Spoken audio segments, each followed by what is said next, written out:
إن الحمد لله نحمده ونستعينه ونستغفره ونعوذ بالله من شرور أنفسنا ومن سيئات أعمالنا من يهده الله فلا مضل له ومن يضلله فلا هادي له وأشهد أن لا إله إلا الله وحده لا شريك له وأشهد أن محمدا عبده ورسوله يا أيها الذين آمنوا اتقوا الله حق تقاته ولا تموتن إلا وأنتم مسلمون يا أيها الناس اتقوا ربكم الذي خلقكم من نفس واحدة وخلق منها زوجها وبث منهما رجالا كثيرا ونساء واتقوا الله الذي تساءلون به والأرحام إن الله كان عليكم رقيبا يا أيها الذين آمنوا اتقوا الله وقولوا قولا سديدا يصلح لكم أعمالكم ويغفر لكم ذنوبكم ومن يطع الله ورسوله فقد فاز فوزا عظيما أما بعد فإن خير الحديث كتاب الله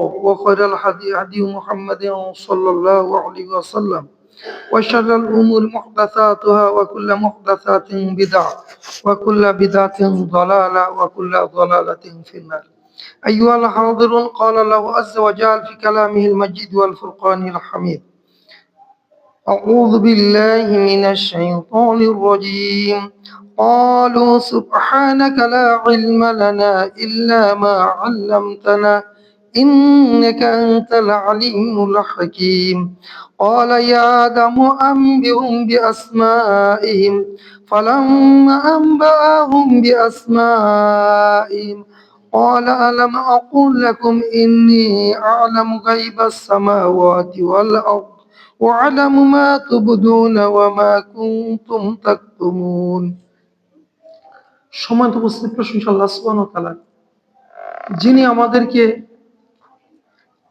এমন একটি চমৎকার সুন্দর দিনে সুস্থ শরীরে সুন্দরভাবে তার এই পবিত্র গৃহে আসার, তার নবীর দেখানো পথ এবং পদ্ধতি অনুসরণ করে খুতবা প্রদান করার, শ্রবণ করার এবং সালাতের জন্য অপেক্ষমান হওয়ার তৌফিক দান করেছেন। আমরা সেই মহামহিয়ান মহাগুরিয়ান মহান রবের কৃতজ্ঞতা প্রকাশ করণার্থে তার শুকরিয়া জ্ঞাপন করি, বলি আলহামদুলিল্লাহ। দরুদ ও সালাম বর্ষিত হোক মানবতার মহান মুক্তির দূত, সর্বকালের সর্বশ্রেষ্ঠ মানুষ, নবী ও রাসূল বিশ্ব নবী মুহাম্মদুর রাসূলুল্লাহ সাল্লাল্লাহু আলাইহি ওয়াসাল্লাম। একই দ্বারা শান্তি রহমত বর্ষিত হোক সকল উম্মাতুল মুসলিমিন, সাহাবায়ে কেরাম রাদিয়াল্লাহু আনহুম, তাবিঈন, তাবে তাবিঈন এবং কিয়ামত পর্যন্ত যারা হকের অনুসরণ করবে তাদের উপর আমরা বলি আমিন। সম্মানিত উপস্থিতি, আমরা আলোচনা করতেছিলাম যখন আল্লাহ সুবহানাহু ওয়া তাআলা আদম আলাইহিস সালামকে সবকিছু শিক্ষা দিলেন এবং সেগুলিকে ফেরেশতার সামনে উপস্থাপন করলেন। কেন করলেন? আল্লাহ সুবহানাহু ওয়া তাআলা একটা কথা বলছে, ইন্নী আ'লামু মা লা তা'লামুন, আমি যে জানি তোমরা তা জানো না। এই কথাটা হচ্ছে যে এর কথাটা কিছু কিছু মুফাসসির বলেছেন যে আমি যে জানি তোমরা তা জানো না, আর তোমরা যে প্রকাশ করো আর গোপন করো আমি আল্লাহ তা জানি। তার মানে হচ্ছে ফেরেশতারা কি প্রকাশ করেছিল? ফেরেশতারা প্রকাশ করেছিল যে আপনি কি সেখানে এমন এক জাতিকে সৃষ্টি করতে চান যারা ফিতনা ফাসাদ করবে, রক্ত ঝরাবে, মানুষে মানুষে হত্যা করবে, মারামারি করবে, কাটাকাটি করবে, চুরি ডাকাতি করবে, আর এগুলি করবে আবার আপনার নাম নেবে। আর আমরা তো, তার মানে এরা বিপর্যয় সৃষ্টি করবে। আর আপনি যাদেরকে সৃষ্টি করতে চান তারা যেগুলি করে আপনার ইবাদত করবে, আর আমরা তো কোনো এগুলি মারামারি কাটাকাটি কোনো কিছুতে নাই, আমরা এমনি ইবাদত করবো। তার মানে তাদের মধ্যে যেটা গোপন ছিল সেটা ছিল তারা আদমের চেয়ে শ্রেষ্ঠ হবে, অর্থাৎ আল্লাহ যাই সৃষ্টি করুক তার চেয়ে তারা শ্রেষ্ঠ হবে। তাহলে আল্লাহ সুবহানাহু ওয়া তাআলা আদমকে শ্রেষ্ঠ বানাবেন, তার শ্রেষ্ঠত্বের কাজ তো থাকতে হবে। এই জন্য আল্লাহ সুবহানাহু ওয়া তাআলা আদম আলাইহিস সালামকে শিক্ষা দিলেন। কি শিক্ষা দিলেন? জমিনের সবকিছু নাম আমরা যা বলছিলাম, আমরা ধরে ধরে বলছি, প্রত্যেকটা জিনিসের, এটা কিন্তু আমরা আলোচনা করছি, শুধু সামারাইজ করে যাচ্ছি। প্রত্যেকটা জিনিসের গুণগত নাম, তার বস্তুগত নাম। একটা বস্তু কাঁঠাল গাছ, কাঁঠাল গাছের কাজ কি? এটা যদি খুব পাকাপোক্ত হয়, সার হয়, আগে ফার্নিচার বানাইতো, তাই না? এর ফল খাওয়া যায়, এর বিচি ভেজে খাওয়া যায়, তরকারি করে খাওয়া যায়। আগে তো মানে বৃষ্টির মধ্যে কাঁঠাল গাছের বিচি, কাঁঠালের বিচি আর কি ওই যে খুদ, কি বয়স্ক মানুষের মনে থাকবে, আমাদের সভাপতির মনে আছে, কি বলেন? মনে বৃষ্টির মধ্যে খুদ বাজার কাঁঠাল বিচি, আর তারপর যদি ঢেকিতে পা দিয়ে তার মধ্যে কিছু নারকেল আর গুড় আর সাথে চিরাও দিত, তাই না? এগুলি দিয়ে যে নাড়ু বানিয়ে নিয়ে আসতো, সেগুলি সাথে এখন পাওয়া যাবে কোনো কিছুতে? এগুলি তো শুধু সেক্রেটারি খাইছে, এই সেক্রেটারি ছেলে কোনোদিন খাবে না, পাবেও না, কোথায় পাবে সেই দেখি? সভাপতি খাইছে, ওনার ছেলে হয়তো পেয়ে থাকতে পারে, কিন্তু নাতিরা আর পাবে না, খায় না, না? আর আমরা তো খাইছি, আমাদের সন্তানরা পাওয়ার কোনো সুযোগই নাই, সেটা কি কোথায় পাবো? কি সহসভাপতির ওনাদের তো দেখে অনেক আগে উল্টু করে দিছে, কি বলেন? ঠিক না? সুতরাং এই নাড়ু আর এগুলো কিছু পাওয়া যাবে না। আল্লাহ সুবহানাহু ওয়া তাআলা সবকিছুর নাম শিক্ষা দিয়েছেন, গুণগত মান, যে এটাতে এইভাবে এইভাবে করলে এটা এইভাবে খাওয়া যাবে, সুস্বাদু হবে। হ্যাঁ, আগের অনেক কিছু, এই যে বলতে গেলে কিছু আসে। আগে আমরা এই শমশের পিঠা খেতাম, তাই না? ওই কুরবানির গোশত জাল দিতে দিতে একটা আলাদা সেন্ট আসতো, আলাদা স্বাদ হতো, সেটা ঝুরি ঝুরি হয়ে যেত। কুলি সরি পিঠার মতো পানি ওর মধ্যে দিয়ে তোলে ভেজে কি সুস্বাদু না ছিল। শীতের দিনে যখন কুরবানি হয়েছে, আলহামদুলিল্লাহ, কি আপনারা কি ভুলে গেছেন? বয়স্ক মানুষ কেউ ভুলে যায় নাই, কিন্তু ছোটরা কেউ দেখে নাই। শমশের পিঠা থেকে নাম হয়েছে সমোসা, হ্যাঁ, খালি দিয়ে আলুর ফলা, আলুর ফলা দিয়ে নাম হয়েছে সমোসা, আর হলো কি সিঙ্গারা। আর আমরা এগুলি খেয়েছি গোশত দিয়ে, কি ঠিক? আলহামদুলিল্লাহ। এখন আর পাওয়ার সুযোগ নেই, না? এখন সেই দাদিও নাই, মা বয়স্ক, দাদি নাই, চলে গেছে। আগে দাদি দাদা কুরবানি দিলেই বলতো, এই শমশের পিঠা বানাও, এটা বানাও, সেটা বানাও, সব দাওয়াত দাও, বিশাল। আলহামদুলিল্লাহ, দাদা আমরা দেখেছি বিশাল বড় পালের গরু জবাই দিতেন, কোনো ভাগে দিতেন না। আর আমিও চেষ্টা করি, সেই বুঝাই হওয়ার পর থেকে ভাগের চিন্তা একবার দুইবার বিপদে পড়ে দিয়েছি। মানে একবারে যারা দিতে পারে না, আমার বলছে আপনি না দিলে আমাদের আর সুযোগ নাই, আমাদের একটু নেন। বলছি ঠিক আছে। আমার আপন চাচি চাচা মরে গেছে, আর আপন স্বাস্থ্য ভাই, ওরা বলেছে ভাই আপনি আমার আর কোনো কাজে আমি আসতে করতে পারবো না। ঠিক আছে, এই দুইবার, একবার মামার সাথে আর একবার চাচা চাচি মানে স্বাস্থ্য ভাইয়ের সাথে। আর কখনো ভাগে দিন, আল্লাহ তৌফিক দিলে খাই দেওয়ার চেষ্টা করি। দোয়া করেন আমাদের সবাই যেন আল্লাহ সবাইকে যেন একাই কুরবানি দেওয়ার তৌফিক দেখেন। আমি শুধু কুরবানির নয়, ইবাদত একমাত্র আল্লাহর জন্য হতে হবে, তাই না?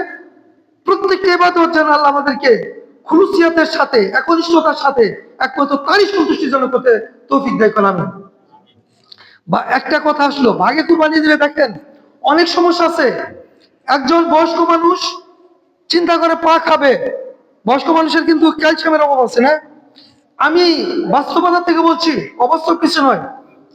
আমার স্বাস্থ্য ভাইয়ের সাথে যখন কুরবানি দিলাম, চাষি বয়স্ক, আমার বাবা বয়স্ক, তো বাবার ইচ্ছা ছিল পা খাবে চাষিরও, তখন চাষি প্রকাশ করে ফেলছে আগেই।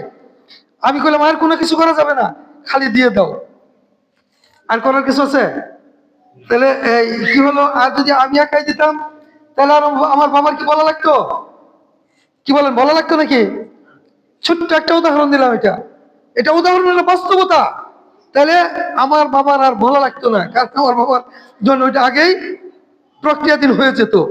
তো ভাগে কোরবানি দিলে এই কিছু যদি এই ধরনের কিছু সমস্যা হয়, হয় না? আমরা দেখি হয়, তবে চেষ্টা করবেন একা দেওয়ার জন্য উত্তম। আর না পারলে তো ভাগে দিবেনই। আমরা বলি নাই ভাগে দেওয়া হারাম, তাকে বলছি ভাগে দেওয়া জায়েজ, আমরাই বলেছি আর এখনো বলি, কিন্তু একা দেওয়া উত্তম। কি সভাপতি, ঠিক না? মাশাআল্লাহ, আমরা সবাই বিশ্বাস করি একা দেওয়া উত্তম। আল্লাহ তাহলে উত্তমটাই যেন আমরা করতে পারি, আল্লাহ যেন আমাদের তৌফিক দান করবো। আমি আমি সম্মানিত উপস্থিতি, আমরা বলছিলাম আল্লাহ সুবহানাহু ওয়া তাআলা আদম আলাইহিস সালামকে সবকিছু শিক্ষা দিলেন। আল্লাহ বলেন ওয়া'আল্লামা আদামাল আসমাআ কুল্লাহা সুম্মা আরাদাহুম আলাল মালাইকা। অতঃপর আল্লাহ যখন সবকিছুর নাম আদম আলাইহিস সালামকে শিক্ষা দিলেন, এরপর ফেরেশতাদের সম্মুখে উপস্থাপন করলেন। ফেরেশতাদের বললেন, ও ফেরেশতারা, তোমরা এক কাজ করো, এগুলির নাম আমাকে বলো। ফাকালা, ফেরেশতাদের আল্লাহ বলেন, ফাকালা আম্বিউনি বিআসমাই হাউলাই ইন কুনতুম সাদিকিন। ও ফেরেশতারা, তোমরা যদি সত্যবাদী হবে, তোমরা যা বলছো তোমরাই যদি সত্যবাদী হবে, ফেরেশতারা তোমরাই যদি আদমের চেয়ে শ্রেষ্ঠ হবে, তোমরাই যদি সৃষ্টির শ্রেষ্ঠ হবে, তাহলে সবগুলির নাম আমি আল্লাহকে বলো। ফেরেশতারা কি বললো? قالوا سبحانك لا علم لنا إلا ما علمتنا إنك أنت العليم الحكيم। আমরা এর আলোচনা করে গেছি, তারপরেও এজন্য বলছি যে বুঝতে পারেন। ফেরেশতারা বলল, ও আমাদের রব, ক্বালু, তারা বলল, সুবহানাকা, আপনি পবিত্র, আপনার মহিমা বর্ণনা করছি, আপনার পবিত্রতা ঘোষণা করছি। লা ইলমা লানা, আমাদের কোনো জ্ঞান নাই, ইল্লা মা আল্লামতানা, আপনি আমাদেরকে যা শিক্ষা দিয়েছেন, আপনি আমাদের শিক্ষক, আপনি যা শিক্ষা দিয়েছেন তার বাইরে আমাদের কোনো শিক্ষক নেই, আমাদের কোনো জ্ঞান নাই। আছে নাকি? ফেরেশতাদের কোনো জ্ঞান নাই, আল্লাহ যা শিক্ষা দিয়েছেন তার বাইরে। আল্লাহ জানে না এটা?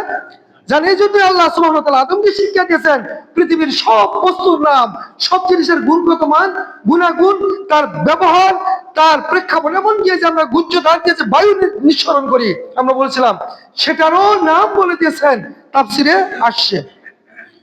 আল্লাহ বললেন, যখন ফেরেশতাদের বললেন আমাকে নাম বলো, ফেরেশতারা বলল, রব্বুল আলামিন, আমরা এগুলো, আমাদের কোনো জ্ঞান নেই, আপনি যে আমাদের শিক্ষা দিয়েছেন, অর্থাৎ এগুলির নাম আমরা জানি না। ফালাম্মা, তখন ফেরেশতারা অপারগতা প্রকাশ করলো এবং আল্লাহর প্রশংসা হলো। আল্লাহ বলল, ফেরেশতারা বলে, ইন্নাকা আনতাল আলিমুল হাকিম, নিশ্চয় আপনি আলিমুল হাকিম, আপনি সর্বজ্ঞ এবং আপনার কোনো কিছুই অযথা নয়। আর যে আপনি মানুষকে সৃষ্টি করেছেন, এটা তো অযথা নয়, আপনি অবশ্যই প্রজ্ঞাবান, আপনি অবশ্যই প্রজ্ঞাবান, আপনি প্রজ্ঞার সাথে এগুলি করেছেন, এগুলি যা করেছেন সব আপনি প্রজ্ঞার সাথে করেছেন, আপনার এই এগুলির একমাত্র আপনি এর সঠিক প্রজ্ঞাবান। এবার আল্লাহ বললেন, আদম আলাইহিস সালামকে বললেন, আদমের শ্রেষ্ঠত্ব প্রমাণ করতে হবে না? আদম কেন শ্রেষ্ঠ হয় এটা কিন্তু বোঝানোর জন্য আজকে এই আয়াতটা আমাদের খুব গুরুত্বপূর্ণ। আদম কেন শ্রেষ্ঠ এটা খুব ভালো করে খেয়াল করবেন। قال يا آدم أنبئهم بأسمائهم, আল্লাহ বলেন, আদম, আপনি এগুলির নাম বলে দিন। আল্লাহ কি বলেন? আদম, এই যা কিছু উপস্থাপন করেছি সব আপনি নাম বলে দেন। কে বলছেন? আল্লাহ বলেন, قال يا آدم أنبئهم بأسمائهم فلما أنبأهم بأسمائهم, অতঃপর যখন আদম আলাইহিস সালাম সবগুলির নাম বলে দিলেন, قال, আল্লাহ বললেন, আলাম আকুল লাকুম ইন্নী আ'লামু গায়বাস সামাওয়াতি ওয়াল আরদ, ও ফেরেশতারা, আমি কি তোমাদেরকে বলি নাই আমি আকাশ এবং জমিনের সব কিছুর খবর জানি? আমি কি তোমাদেরকে বলি নাই? কালা আলাম আকুল লাকুম, ও ফেরেশতারা, আমি কি তোমাদেরকে বলি নাই ইন্নী আ'লামু গায়বাস সামাওয়াতি ওয়াল আরদ, আকাশ এবং জমিনের সমস্ত গোপন কিছু আমি জানি। ওয়া আ'লামু মা তুবতুনা ওয়া মা কুনতুম তাকতুমুন, আর আমি তা জানি যা তোমরা প্রকাশ করো এবং তাও জানি যা তোমরা গোপন করো। একে খেলতে দেন, বাচ্চাদের খেলতে দেন, ওদের সাথে সঙ্গ দিবেন না, তাহলে কি হবে, সমস্যা হবে। ওদের খেলতে দেন, বাচ্চা 10টা 12টা খেলো, সমস্যা নেই, কিন্তু বড়রা সঙ্গ দিন না। তাহলে আল্লাহ কি বললেন? যে আমি জানি, তোমরা যা প্রকাশ করো তা তো জানি, তোমরা যা গোপন করো সেটাও আমি জানি, আমার কাছে কোনো কিছু গোপন নয়। ওয়ালামু মা তুবদুনা ওয়া মা কুনতুম তাকতুমুন, এরপর আল্লাহ বলেন, وَإِذْ قُلْنَا لِلْمَلَائِكَةِ اسْجُدُوا لِآدَمَ فَسَجَدُوا إِلَّا إِبْلِيسَ, আল্লাহ বলেন, স্মরণ করো যখন আমরা বললাম ফেরেশতাদেরকে যে আদমকে সিজদা করো। কেন আদমকে সিজদা করবে? আদমকে সেজদা করবে কেন? আদম যেহেতু শ্রেষ্ঠ, এরা যা বলছিল, ফেরেশতারা কি মনে মনে বলছিল যে আল্লাহ যা সৃষ্টি করবেন অবশ্যই আমরা তার চেয়ে শ্রেষ্ঠ হব। তাফসীরে আসে ফেরেশতারা কি, যে তার চেয়ে আমরা শ্রেষ্ঠ হব। তাহলে শ্রেষ্ঠ হলে তো তার জ্ঞান থাকতে হবে, ইলমের মর্যাদা আছে। আল্লাহ কি বলছেন? খায়রুকুম মান আল্লাহ নবী কি বলছেন? খায়রুকুম মান তাআল্লামাল কুরআন ওয়া আল্লামাহু। তোমাদের মধ্যে সেই ব্যক্তিত্ব যে নিজে কোরআন শিখে এবং অন্যকে শিক্ষা দেয়। তাহলে এই যে আল্লাহ সুবহানাহু ওয়া তাআলা আদমকে শিক্ষা দিয়েছেন, তাহলে আদম ফেরেশতারা পারে নাই, আর তাদের পারার কথাও না। কারণ তাদের সৃষ্টি করেছে আকাশের জন্য, ফেরেশতাদের জমিনে খলিফা হওয়ার জন্য সৃষ্টি করে নাই। জমিনে সৃষ্টি করছে খলিফা হওয়ার জন্য কাদের? আদমকে। আদম বংশ পরস্পরে স্থলাভিষিক্ত হবে, বংশ পরস্পরের প্রতিনিধি হবে। আদমের মৃত্যুর পর আদমের সন্তানেরা, তার মৃত্যুর পর তাদের সন্তানেরা, তাদের মৃত্যুর পর তাদের সন্তানেরা, এই পর্যন্ত এইভাবে কিয়ামত পর্যন্ত অনাগত ভবিষ্যতে যত মানুষ আসবে প্রত্যেকেই উপার্জনের প্রতিনিধিত্ব করবে পরের জন, পূর্বসূরীদের প্রতিনিধিত্ব করবে উত্তরসূরিগণ। বুঝে আসছে না আসে নাই? আমার বাপ মরে গেছে, এখন আমাদের পরিবারের প্রতিনিধি কারা? আমরা 6 ভাই, ঠিক? আমরা চলে যাব, আমাদের প্রতিনিধি কারা হবে? আমাদের সন্তানেরা। তারা চলে যাবে, কি হবে? তাদের সন্তানেরা। এইভাবে আদম আলাইহিস সালাম থেকে নিয়ে কিয়ামত পর্যন্ত অনাগত ভবিষ্যতে যত মানুষ আসবে প্রত্যেকেই একজন আরেকজনের স্থলাভিষিক্ত হবে, একজন আরেকজনের প্রতিনিধিত্ব করবে। বুঝে আসছে? এভাবেই জমিনের প্রতিনিধিত্ব করবে। সম্মানিত উপস্থিতি, আল্লাহ বললেন আমি আদমকে শিক্ষা দিলাম। শিক্ষা দেওয়ার মাধ্যমে ফেরেশতাদের বুঝিয়ে দিলেন, ও ফেরেশতারা, তোমরা যে কথা বলছিলে, তোমরা যে মনে মনে চিন্তা করছিলে তোমরাই সৃষ্টির শ্রেষ্ঠ হবে, কিন্তু প্র্যাকটিক্যালে বাস্তবে দেখা গেল আদমের যে জ্ঞান আছে তোমাদের সেই জ্ঞান নাই। জমিনে যদি প্রতিনিধিত্ব করতে হয় জমিনের জ্ঞান থাকতে হবে, জমিনে যদি বাস করতে হয় জমিনের জ্ঞান থাকতে হবে, জমিনে যদি চলাফেরা করতে হয় জমিনের জ্ঞান থাকতে হবে, জঙ্গলে চলাফেরা করলে জঙ্গলে জ্ঞান থাকতে হবে, সমুদ্রে চলাফেরা করলে সমুদ্রের জ্ঞান থাকতে হবে, নদীতে বাস করলে নদীর জ্ঞান থাকতে হবে, আর যারা আকাশে বাস করে আকাশের জ্ঞান তাদের জন্য অপরিহার্য। কি ঠিক না? জঙ্গলে যদি আমি এইভাবে যাই আমাকে বাঁচিয়ে রাখবে? তাহলে জঙ্গলে বাস করতে হলে কিভাবে যেতে হবে? জঙ্গলে যেভাবে থাকতে হয় সেভাবে যেতে হবে, তাই না? কি জঙ্গলে আমি গেলে আমাকে সাপে ধরবে, বাঘে ধরবে, সিংহে ধরবে, অসংখ্য পোকামাকড়। দেখেন না আপনারা? আলহামদুলিল্লাহ আমরা তো দেখেছি। অনেক সময় আমি সার্ভিস লাইফে যশোর এক জায়গায় গিয়েছিলাম, আল্লাহ আকবার, দিনের বেলায় থাকতে হবে, দিনের বেলায় জঙ্গলের মধ্যে দেখলাম যে পরিমাণ ঝোঁক, ওয়াল্লাহ সারা রাত জেগেছি, সারা রাত জেগেছি, অপারেশন করেছি, আর দিনের বেলায় দেখি চতুর্দিকে কিলবিল করতেছে ঝোঁক। জীবনে ঝোঁক দেখিনি, আমাদের এলাকায় ঝোঁক আছে? ঝোঁক নাই। এইখানে যে দেখি হাইরে ঝোঁক, কি করবো? পরে এটা বিদ্যা তো জানে আছে, কারণ সেনাবাহিনী যেখানে যায় কি করে, তার প্রোটেকশন নিয়ে যায়। লবণ যখন ছিটিয়ে দিলাম, চতুর্দিকে যখন লবণ দিয়ে দিলাম, ঝোঁকগুলি মরে সাদা হয়ে মুহূর্তের মধ্যে শেষ হয়ে গেল। আমাদের জন্য আবাসস্থল কি হলো? নিরাপদ হয়ে গেল। আর আমরা গেলে তো ওই যে 1 ফিট করে দিকে করে, দেখছেন আপনারা? ওই তাহলে সাপ আর আসতে পারে না ওর ভিতরে। তারপরে ওই যে একটা মেডিসিন আছে যেটা গেড়ে দিলে শুকরানে সাপ আর ওই এলাকায় প্রবেশ করে না। আমরা প্রোটেকশন নিয়েই গেছি। তো এগুলি যখন করলাম, কিন্তু আমরা যখন যে প্রথমে দেখলাম যে পরিমাণ ঝোঁক, আল্লাহু আকবার, সেখানে আমি যদি কোনো প্রোটেকশন না নিয়ে যাই, ভাত খাওয়া, অপেক্ষা করা কোনোটাই আমার পক্ষে সম্ভব না। কারণ আমি তো যুগ থেকে তখন এত যুগ, আমি কি করবো? কয়টা ছাড়াবো, কয়টা ধরবে? যেহেতু আমাদের ওই যে প্রোটেকশন আছে, তাহলে আমি যদি জঙ্গলে যাই আমাকে জঙ্গলের প্রোটেকশন নিয়ে যেতে হবে, তাই না? আমি এখানে লবণ না নিয়ে গেলে চলতো? আর আমি যখন বাঘ সিংহের কাছে যাব তখন আমি একা গেলে চলবে না, আমাকে দলবদ্ধ হয়ে যেতে হবে। আমাকে বাঘ সিংহ প্রতিরোধ করার ক্ষমতা অর্জন করে সেই প্রয়োজনীয় যন্ত্রপাতি নিয়ে যেতে হবে, তাই না?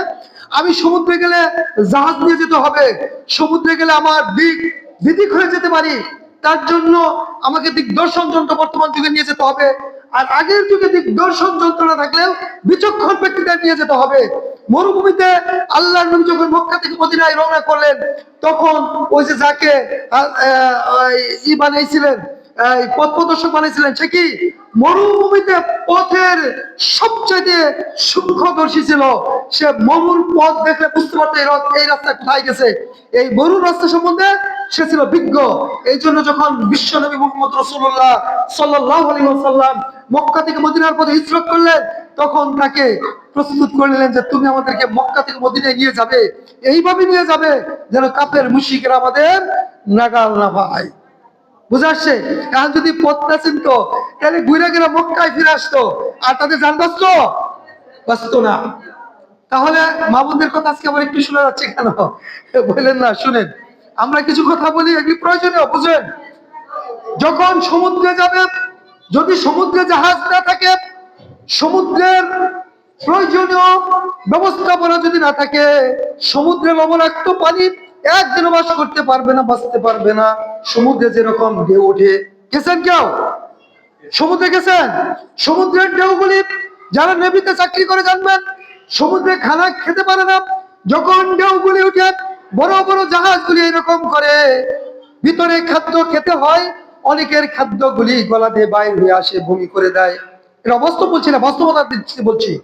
সমুদ্রের পানিগুলি লবণাক্ত, লবণাক্ত পানি খাওয়া যায় না, আগেই মিষ্টি পানি নিয়ে যেতে হয়।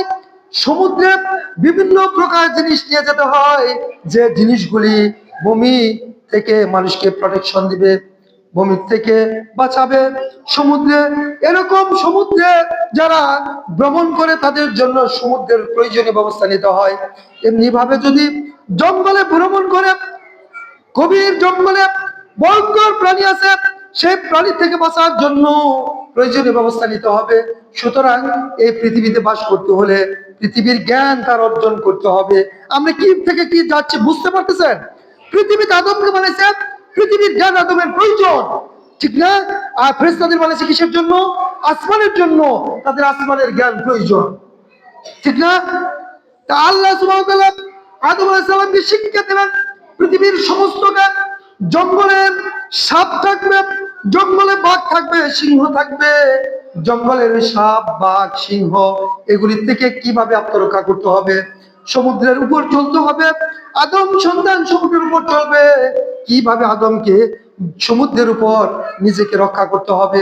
আদমকে এই সুন্দর ধরনের বুকে ফসল ফলাতে হবে, কোন মাটিতে কি ফসল হবে সেই জ্ঞানও থাকতে হবে, থাকতে হবে না? এখন যদি আঠিলা মাটিতে আপনি পাট বুনেন, হবে কি? হবে? আর ওই আঠিলা মাটির ওই ফসল যদি আমাদের এখানে বলেন, হবে? হবে না। তাহলে মাটি সম্বন্ধে জ্ঞান থাকতে হবে। আল্লাহ বলেন ওয়াল্লামা আদম আল আসমা কুল্লাহা তুম্মা আরাদাহুম আলাল মালাইকা। আদম আলাইহিস সালামকে সব কিছুর নাম শিক্ষা দেওয়ার পর, এরপর ফেরেশতাদের সম্মুখে আল্লাহ সব কিছু উপস্থাপন করলেন, তাদেরকে নাম বলতে বললেন। যখন ফেরেশতারা অপারগতা প্রকাশ করলো, আল্লাহ সুবহানাহু ওয়া তাআলা বললেন, ও ফেরেশতারা উসজুদু লি আদম, তোমরা আদমকে সিজদা করো। কেন সিজদা করবে তাহলে? আদমের জ্ঞানের জন্য। আদম শ্রেষ্ঠ হলো কিভাবে? জ্ঞানের জন্য। আদম কি আকাশে উঠতে পারে? আদম কি একবারে ফেরেশতার মতো ডানা মেলে উঠতে পারে? না। আদম ফেরেশতার মতো না খেয়েও থাকতে পারে না। আদম খানা খায়, আদম বাড়ি চলে, পায়খানা করে, প্রস্রাব করে, কিন্তু এই সব সময় জিকিরকারী ফেরেশতাদের উত্তম হলো কেন? ব্রেনের জন্য, জ্ঞানের জন্য। মনে রাখতে হবে সম্মানিত দিদি ভাই, প্রত্যেকে জ্ঞান অর্জন করতে হবে। জ্ঞান ছাড়া মুসলিম জাতির কোনদিন পরিত্রাণের পথ পাওয়া অসম্ভব। জ্ঞান, সাহাবায়ে কেরাম রাদিয়াল্লাহু আনহুম সারা পৃথিবী জয় করেছিলেন, কারণ ছিল তারা জ্ঞান অর্জন করেছেন। সেই জ্ঞানগুলো চুরি বিদ্যার জ্ঞান ছিল না, মানুষকে ঠকানোর জ্ঞান ছিল না, সেই জ্ঞান ছিল ওহীর জ্ঞান, কুরআনুল কারীমের জ্ঞান। আর এই কুরআনুল কারীমের সর্বশ্রেষ্ঠ ব্যাখ্যা বিশ্ব নবী মুহাম্মদ রাসূলুল্লাহ সাল্লাল্লাহু আলাইহি ওয়াসাল্লাম তাদেরকে শিখিয়েছিলেন। এই জন্য ওই সাহাবায়ে কেরাম ছিলেন অপ্রতিদ্বন্দ্বী, সারা পৃথিবীর বুকে তারা বিজয়ী জাতি ছিলেন। তাদের যেখানেই গেছেন আল্লাহ জয় দিয়েছেন, তারা ছিলেন জ্ঞানের উপর প্রতিষ্ঠিত। সম্মানিত দিনী ভাই, আল্লাহ বললেন ফেরেশতাদের, ও ফেরেশতারা, আল্লাহ বলেন ওয়াইদ কুল্লা লিল মালাইকাতি ইসজুদু লি আদম, আর আল্লাহ বলেন যখন আমি ফেরেশতাদেরকে বললাম আদমকে সিজদা করো, ফাসাজাদু ইল্লা ইবলিস, প্রত্যেকেই সিজদা করলো ইবলিস ছাড়া। ইবলিস মানে কি? ইবলিস মানে হলো চরম হতাশাগ্রস্ত। ইবলিস মানে চরম হতাশাগ্রস্ত, একবার নিরাশ, আর তার কোনো আশার আলো নাই। এই হলো ইবলিস। আর হলো আল্লাহর বিধিবিধান যে অমান্য করে। আবা ওয়াস্তাকবারা, এই যে অস্বীকার করলো, কে অস্বীকার করলো? ইবলিস। এই দেখবেন পৃথিবীতে সর্বপ্রথম পাপ কোনটা বলতে পারেন? কি সর্বপ্রথম পাপ কোনটা? সর্বপ্রথম পাপ হলো কোনটা দিয়ে আমাদের সেক্রেটারি বলুন? হ্যাঁ, গুড। আল্লাহর আদেশ অমান্য করার আগে একটা হিংসা, এটা তো আছে। আল্লাহর আদেশ অমান্য করা হলো 2 নম্বর। মানুষ সর্বপ্রথম পৃথিবীতে অমান্য করলো কেন? হিংসার কারণে। আলহামদুলিল্লাহ, সেক্রেটারি একেবারে খুব সুন্দর উত্তর দিয়েছে, কাছাকাছি, এটা আমরা ধরতে পারি, তাই না? তাহলে সর্বপ্রথম পৃথিবীতে হিংসার পাপ। সর্বপ্রথম কিসের পাপ? হিংসার পাপ। আল্লাহু আকবার। হিংসা নিয়ে কথা বলতে হবে কিছু, তাই না? তাহলে আমরা এই আয়াত আমরা ছেড়ে দেই তাড়াতাড়ি। আমরা হিংসা নিয়ে কথা বলবো। আল্লাহ বললেন আবা ওয়াস্তাকবারা, ইবলিস অস্বীকার করলো, ওয়াস্তাকবারা এবং অহংকার করলো, ওয়া কানা মিনাল কাফিরিন, আল্লাহ বলেন সে কাফেরদের অন্তর্ভুক্ত হয়ে গেল। কে অস্বীকার করলো? ইবলিস। ইবলিস অস্বীকার করলো, আর বিনিময় কি হয়ে গেল? কাফেরদের অন্তর্ভুক্ত। আচ্ছা বলেন তো, ইবলিস কি আল্লাহকে আল্লাহ মানে নাই? মানে নাই? মানছে। আল্লাহর রুবুবিয়্যাত অস্বীকার করে নাই, আল্লাহর উলুহিয়্যাত অস্বীকার করে নাই, তার আসমা ওয়া সিফাত অস্বীকার করে নাই, শুধু একটা আদেশ অমান্য করলো। একটা আদেশ অমান্য করলো, আর তো কিছু করে নাই। শুধু একটা আদেশ অমান্য করলো, আর কি করলো? হিংসা করলো। আনা খায়রুম মিনহু, আমি তার চেয়ে উত্তম। খালাকতানি মিন নারি ওয়া খালাকতাহু মিন তিন, অন্য আসছে সূরা আরাফের সময়। এখানে বিস্তারিত আমাদের আলোচনা আসবে সূরা আরাফে। হ্যাঁ, তো ইবলিস যেটা করছিল সেটা হলো হিংসা করলো, হলো অস্বীকার করলো। তাহলে অস্বীকার করলে কাফের হয়, অস্বীকার করলে কাফের হয়। মনে রাখতে হবে, হিংসা করলে আমল ধ্বংস হয়, হিংসা করলে পাপ ধ্বংস হয়। হাদিস আসছে, কার অন্তরে যদি সরিষার দানা পরিমাণ হিংসাও থাকে, তার আমল সব শেষ হয়ে যাবে পুরে। একটা উদাহরণ দিলে বুঝবেন। বিশাল বড় একটা খেলার পালা, মনে করেন এই 8,000 পুরো গ্রাম ভরে একটা খেলার পালা দিচ্ছেন, বেশি না, ছোট্ট একটা আগুনের অঙ্গার সেখানে রেখে দিলেন, আগুনের অঙ্গার রেখে দিলেন, ওই খেলার পালা থাকবে না? পুড়ে যাবে? পুড়ে যাবে। আগুন তো একটু ছিল, খেলাবেলা তো বড়, তা পুড়ে যাবে? হ্যাঁ হ্যাঁ, পুড়ে যাবে। ঠিক আপনার নেকির পাল্লা যত বড়ই হোক না কেন, আকাশ পরিমাণ ব্যপ্ত যদি হয় আপনার নেকির পাল্লাটা, কিন্তু যদি হিংসার অনল প্রজ্বলিত হয়, আপনার ওই নেকির পাল্লাটাকে পুরো পুষ্পিত করে দিয়ে, মিসমার করে দিয়ে, ছাই করে দিয়ে আপনাকে জাহান্নামে নিক্ষেপ করার জন্য ওই হিংসাটাই যথেষ্ট। বলেন আল্লাহ আমাদেরকে হেফাজত করুন, আমিন। বলেন আল্লাহ ইহদিনা সিরাতাল মুস্তাকিম। অন্তর থেকে সবাই বলেন ইহদিনা সিরাতাল মুস্তাকিম, ইহদিনা সিরাতাল মুস্তাকিম। আল্লাহ আমাদেরকে সরল সঠিক পথ প্রদর্শন করুন। সম্মানিত উপস্থিতি, আমরা আজকে রেখে দিলাম। মনে রাখতে হবে কোথায় আলোচনা রেখে দেন, আমি তো ভুলে যেতে পারি, বলে যেতে পারি না। সবারই মনে রাখতে হবে আলোচনা, যেহেতু সূরা বাকারা ধারাবাহিক আলোচনা চলছে, সুতরাং আমরা যে এখানে রেখে দিলাম আবা ওয়াস্তাকবারা ওয়া কানা মিনাল কাফিরিন, সে অস্বীকার করলো এবং অহংকার করলো, আর সে কাফেরদের অন্তর্ভুক্ত হয়ে গেল। আকুলু কাউলি হাযা আস্তাগফিরুল্লাহ লি ওয়া লাকুম ফাস্তাগফিরুহু ইন্নাহু হুয়াল গাফুরুর রহিম।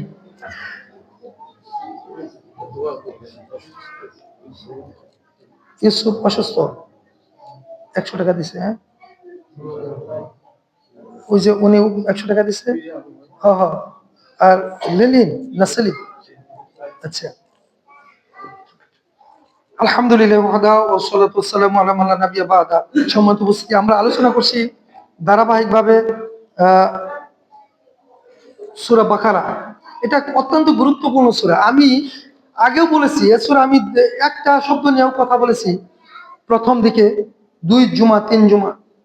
সুতরাং এটা আলোচনা করা, যে জ্ঞান প্রয়োজন, সেই জ্ঞান আমাদের নাই। আমরা যে জ্ঞান আলোচনা করি সেইখানেও যদি আলোচনা করি, এটা এক ছুরায় আমার সারা জীবনও চলে যেতে পারে।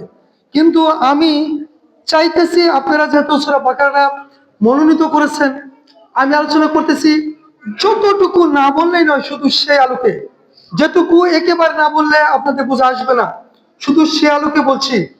আর সে আলোকে আপনাদের অন্তত এইটুকু শোনা আগে আসা অবশ্যই দরকার। আমরা গত সপ্তাহেও এই যে ইয়ের সেজদা নিয়ে কথা বলছিলাম, ওয়াসজুদু আদম, এই এটা হলো তাজিমের সেজদা ছিল।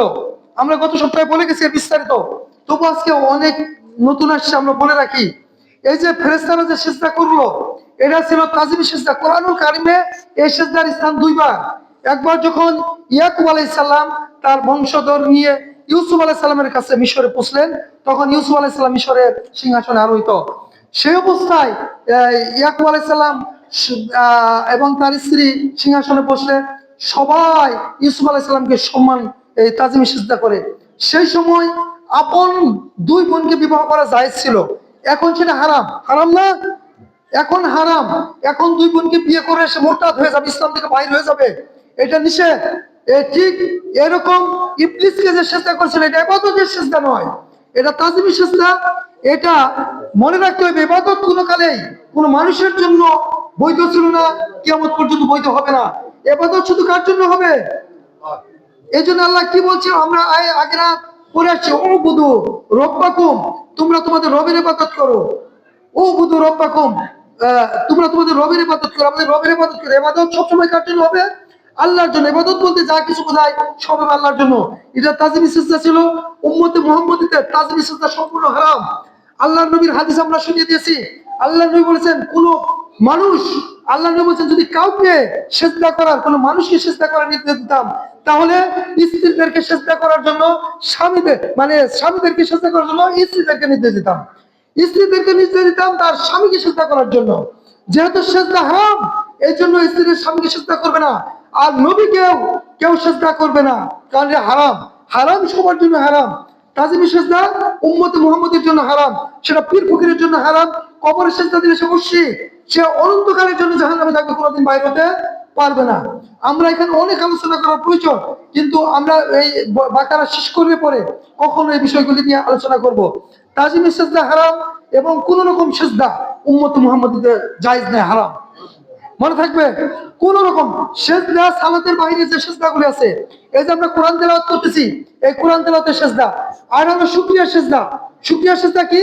মনে করেন ছেলে ফার্স্ট ক্লাস পাইছে, আপনি সংবাদ শুনলেন, সাথে সাথে বাড়িতে সিজদা ঢুকে যান, কোনো ই লাগবে না, ওযু লাগবে না, কিছু লাগবে না, গোসল লাগবে না, আপনি সিজদা করেন। এটা হলো শুকরিয়া সিজদা। বুঝতে পারছেন না? যে নাই, তাহলে এগুলা আর মানুষকে সম্মান প্রদর্শনের জন্য, পীরকে সম্মান প্রদর্শনের জন্য, গাউস কুতুবের সম্মান প্রদর্শনের জন্য, ওলিয়াদেরকে সম্মান প্রদর্শনের জন্য সিজদা করা জঘন্য, হারাম, কুফরি।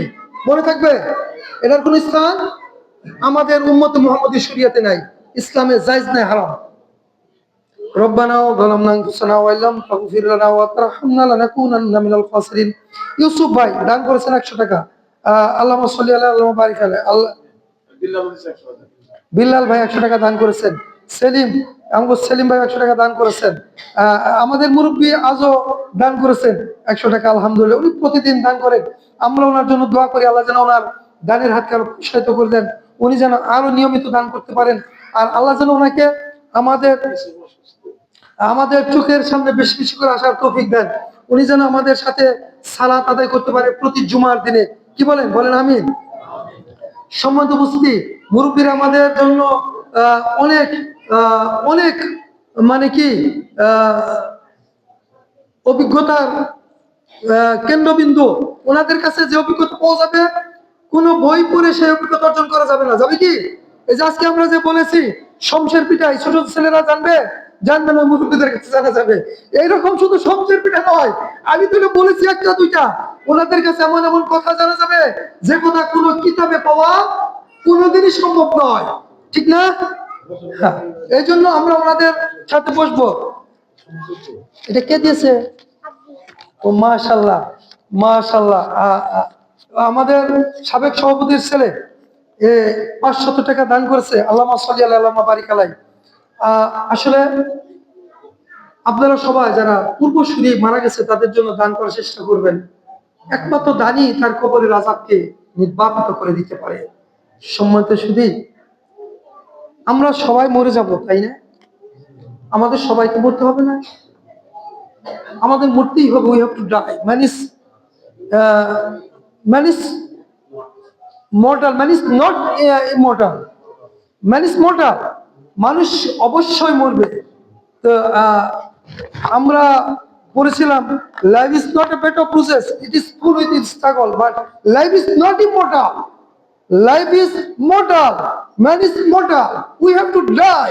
মাস্ট আমাদেরকে মরতে হবে, তাই না? আমরা যেহেতু মরবই, মরার আগে আমার সন্তানদেরকে এই কথা যেন শিখে যায়, বাবা আমি দান করছি, তুমিও দান করো, আমি আমার বাবার জন্য দান করি, আমি যখন থাকবো না আল্লাহ তৌফিক দিলে তুমি আমার জন্য দান করো। ঠিক না? এই কথাগুলি ভালো না মন্দ? ভালো, শিখিয়ে যেতে হবে, তাহলে দান করবে। আমরা সবার জন্য দোয়া করি, আমাদের ইউসুফ ভাই অসুস্থ, আল্লাহ ওনাকে সেবাই কুমিল্লা দান করুক। ইদহিবিল বাস রব্বানা শাফি আনতা শাফি লা শিফা ইল্লা শিফাকা শিফাল্লাহি ওয়া আদিস সাকামা। যারা দুনিয়া থেকে বিদায় হয়ে গেছে, আল্লাহ আপনি তাদের কবরকে জান্নাতের বাগিচা বানিয়ে দিন। আল্লাহ তাদের কবর সমস্ত অপরাধ ক্ষমা করে কবরকে জান্নাতের বাগিচা বানিয়ে দিন। কাল কিয়ামতে আমলনামা ডান হাতে দিয়ে আল্লাহ জান্নাত নসিব করে দিন। আল্লাহ যারা দুনিয়ার বুকে বেঁচে আছি, আল্লাহ আমাদেরকে যতদিন বেঁচে থাকি ইমানের উপর প্রতিষ্ঠিত থাকার তৌফিক দান করুন। আর যখন দুনিয়া থেকে বিদায় হয়ে যাব, শাহাদাতের মউত নসিব করে দিন। ربنا ظلمنا انفسنا وان لم تغفر لنا وترحمنا لنكونن من الخاسرين. ربنا هب لنا من ازواجنا وذريتنا قرة اعين واجعلنا للمتقين اماما. رب ارحمهما كما ربياني صغيرا. رب ارحمهما كما ربياني صغيرا. رب ارحمهما كما ربياني صغيرا. رب العالمين গো আল্লাহ তাআলা, যারা অসুস্থ আছে তাদেরকে সুস্থতা দান করুন, যারা কবরস্থ হয়ে গেছে তাদের কবরগুলিকে জান্নাতের বাগিচা বানিয়ে দিন। রব্বুল আলামিন, আমাদের যাদের মা বাবা দুনিয়া থেকে বিদায় হয়ে গেছে, আল্লাহ কবরস্থ হয়ে গেছে, আমাদেরকে ইতিম করে চলে গেছে, আর কোনোদিন আসবে না, কোনোদিন সন্তানকে বাবা বলে ডাকবে না, আমরাও বাবা বলে ডাক দিতে পারবো না গো আল্লাহ। আমাদেরকে চিরদিনের জন্য ছেড়ে গেছে, আমরা দুনিয়াতে আর কোনোদিন বাবার দেখা পাবো না। রব্বুল আলামিন, কাল কিয়ামতে জান্নাতে আমাদের বাবার দেখা থেকে আমাদেরকে বঞ্চিত করবেন না। রব্বুল আলামিন, জান্নাতের বাগিচায় আমার বাবার সাথে মায়ের সাথে আমাদের বাবাদের সাথে মায়েদের সাথে আমাদের মিলিয়ে দিয়েন, একত্রিত করে দিয়েন, দেখা করে দিয়েন। যেদিন জান্নাতে আপনার সাক্ষাৎ পাবো, সেদিন মা বাবাকে না দেখলে কষ্ট লাগবে। রব্বুল আলামিন গো, সেদিন যেন মা বাবাকেও দেখতে পাই। আর আপনার নিয়ামত হলো সর্বশ্রেষ্ঠ নিয়ামত। আল্লাহ আপনার নিয়ামত থেকে আমাদেরকে বঞ্চিত করবেন না। রব্বুল আলামিন, আমাদের প্রত্যেককে জান্নাতের জন্য কবুল করে নিন। আল্লাহ দুনিয়ার বুকে যত মুমিন মুমিনাত আছে, আল্লাহ আমাদের ঈমানকে সঠিক করে দিন, মজবুত করে দিন, ঈমানের উপর প্রতিষ্ঠিত থাকার তৌফিক দান করে দিন। আল্লাহ সমস্ত বাতিলকে অবজ্ঞা করার, সমস্ত বাতিলকে পরিহার করার, সমস্ত বাতিলকে ত্যাগ করে ইসলামের উপর প্রতিষ্ঠিত থাকার তৌফিক দান করে দিন। রব্বুল আলামিন, আমাদের মা বাবা ছোট্ট কালে যেমন করে কোলে নিয়ে বুকে নিয়ে চুমু খেয়েছে, কপালে চুমু খেয়েছে, মাথায় চুমু খেয়েছে, বাবা বলে বুকে জড়িয়ে ধরেছে, মাথার উপরে নিয়েছে, আল্লাহ কত আনন্দ করে উল্লাস করেছে। আজকে বাবা নাই, কবরস্থ হয়ে গেছে আল্লাহ, আমাদের বাবাদেরকে কবরে অবধি করে আপনি আনন্দ দিন, যেমন করে তারা ছোটবেলা আমাদের আনন্দ দিত। রব্বুল আলামিন, আমার বাবারা যেন কষ্টে না থাকে কবরে, কবরগুলিকে জান্নাতের বাগিচা বানায় দিন। আর আমাদের মতো উত্তম সন্তান দিয়ে বাবাদেরকে সেইখানে এমন আনন্দের ব্যবস্থা করে দিন, যেন বাবারা সেই কবরের মতো আনন্দ উপভোগ করতে পারে, সে তৌফিক দান করে দিন। রব্বানা আতিনা ফিদ দুনিয়া হাসানা ওয়া ফিল আখিরাতি হাসানা ওয়া কিনা আযাবান নার। ربنا تقبل منا انك انت السميع العليم وتب علينا انك انت التواب الرحيم. سبحانك اللهم وبحمدك اشهد ان لا اله الا انت استغفرك واتوب اليك. قوموا لله الصلاه.